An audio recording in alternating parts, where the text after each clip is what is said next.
सुन्नी इत्तेहाद council की मखसूस नशिस्तें दूसरी जमातों में तकसीम करने का केस है। पेशावर हाई कोर्ट का 5 रुकनी लार्जर बेंच समाअत कर रहा है। अदालत ने इलेक्शन कमीशन को तलब कर रखा है और अदालत ने गुज़श्ता रोज़ मखसूस नशिस्तों पर उम्मीदवारों की हलफबर्दारी को रोक दिया था। अदालत कई कानूनी सवालात पर अटॉर्नी और एडवोकेट जनरल से मुआवनत भी हासिल करेगी। अदालत को इस समाअत का इख्तियार है या नहीं, मजीद जानते हैं नुमाइंदा बोली नवाब शेर से। जी नवाब, बताइएगा क्या डिटेल्स आ रही हैं इस हवाले से?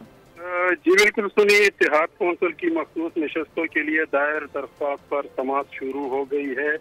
जस्टिस इश्तियाक इब्राहिम की सरबराही में 5 रुकनी लार्जर बेंच जो है वो समाअत कर रहा है, जबकि दरख्वास्त गुजार वकला, एडिशनल अटार्नी जनरल और दीगर फरीकैन के वकला भी इस वक्त अदालत में मौजूद है। जबकि अटार्नी जनरल ये एडिशनल अटार्नी जनरल ने अदालत को बताया है कि अटार्नी जनरल से रब्ता हुआ है, वो आज सुप्रीम कोर्ट में है।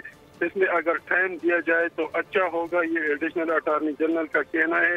जिस पर जस्टिस इश्तियाक इब्राहिम ने कहा कि हमने अटार्नी जनरल को तलब किया था, केस की तैयारी के लिए भी हमें वक्त चाहिए। नए एडवोकेट जनरल की तैनाती आज होगी, ये सुन्नी इत्तेहाद कौंसिल के वकील का कहना था काजियन और एडवोकेट का। जबकि नए एडवोकेट जनरल फिर इस केस में जो है वो पेश होंगे और इस वक्त जो है वो केस की समाअत जारी है और दोनों तरफ से जो है वो दलाइल दिए जा रहे हैं।